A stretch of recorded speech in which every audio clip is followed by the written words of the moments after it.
Now, if you're like me, you probably love a Decathlon. I've always loved a Decathlon from very early days, back in the 80s, seeing them in magazines. And I always wondered, how did they get the beautiful schemes with the solar film, I think, that was used a lot back in those days. But nowadays, we're lucky. We've got companies like Hangar 9 that are producing some great large-scale aeroplanes that really come all kitted out.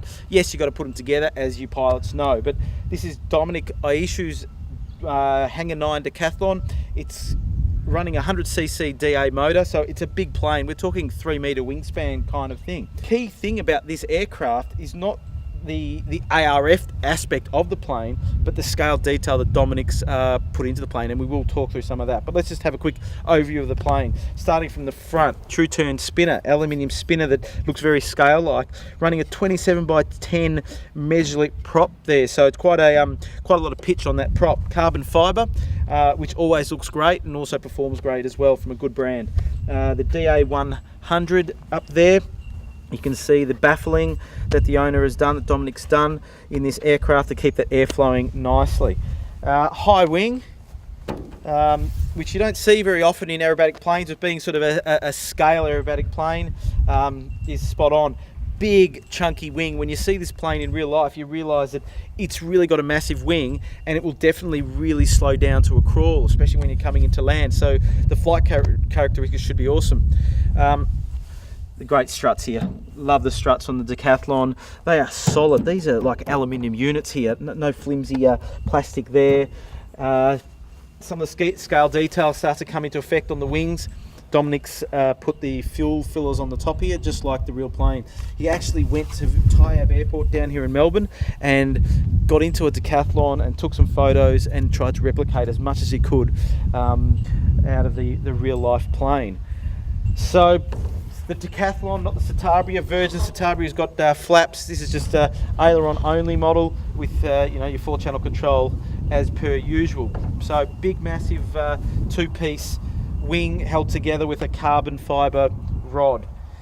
Down to the tail. We're not talking super massive control surfaces on this aircraft. It's not a 3D aircraft, it's a scale aerobatic plane. So realistically sized control surfaces. Beautiful struts here. Nice, it's a solid rod there, strut. And you can see you can unbolt, looks like you can unbolt the stabiliser here, but probably wouldn't need to. I dare say this is probably running a twin, it's got twin elevator servos on the rear. That'd be a big powerful servo in excess of the 30 kilo torque mark. A beautiful tail wheel here, look at that carbon fibre, sitting on some standoffs with a really nice quality wheel there. Again, Dominic's gone and put some vinyl on, no step, as per the real plane. So let's see if we can jump in and have a look at some of the scale details. It may be hard to get on camera. Dominic built this aerial. It almost looks like it's 3D printed, this aerial. Looks a bit woodish, but it looks like it's been 3D printed. See this amazing pilot and the dashboard and everything. I know it might be hard to get on camera, but we'll give it a crack, whether we can get some focus on that.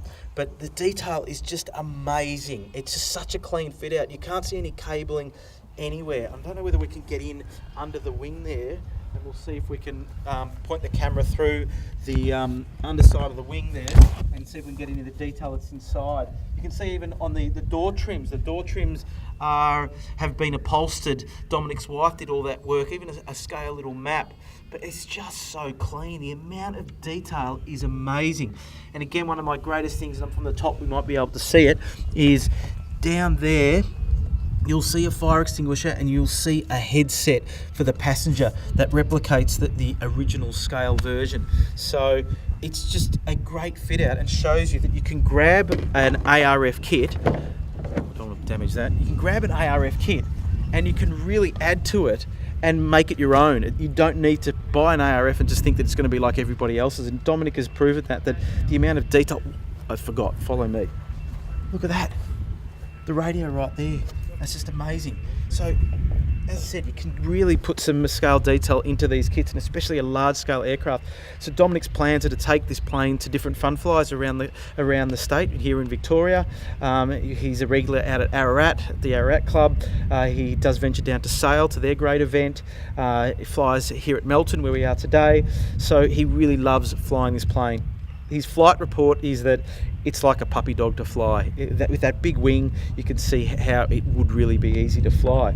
So, Super Decathlon, Hangar 9, 100cc up front, 3-metre wingspan. If you want to stand out from the crowd, this is how you do it. Well done, Dominic. It's a great plane, and thanks for sharing it with us.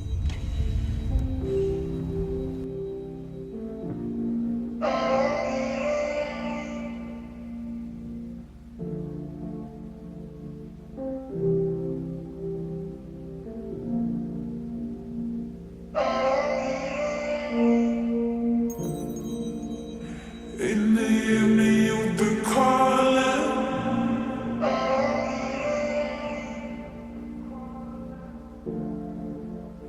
In the evening you'll be calling.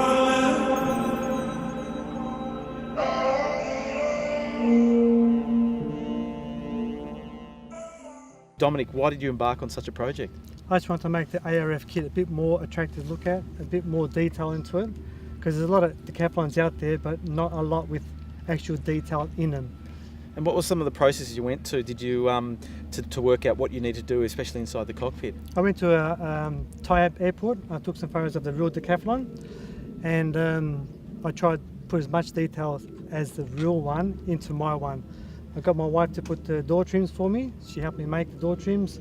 Most of the stuff was from overseas, all the instrument panels, the gears. And as a package, how does the plane fly? It flies like a big decathlon, very slow, but depends how you fly it. You can fly at scale, you can fly aerobatic, but it flies general, it flies nice. What about the motor you got in there? I've got a DA100, which is ample power for it. Even though my plane's a little bit more heavy, the power's good enough for it. And what about servo setup? I've got 795s all around, and I've got a power box with dual redundancy for receivers. I've got no issues with it. And you're running what on Futaba radio? Futaba radar, 18SZ. Excellent. Well, if you ever get a chance to see Dominic's plane up close, have a good close look. The scale detail is amazing. We'll capture some footage to try to show you some of that. But thanks for joining us, Dominic, and well done for achieving such a great outcome with your decathlon. Thank you. About to see the world in action, what we can be, life with no distractions. We'll get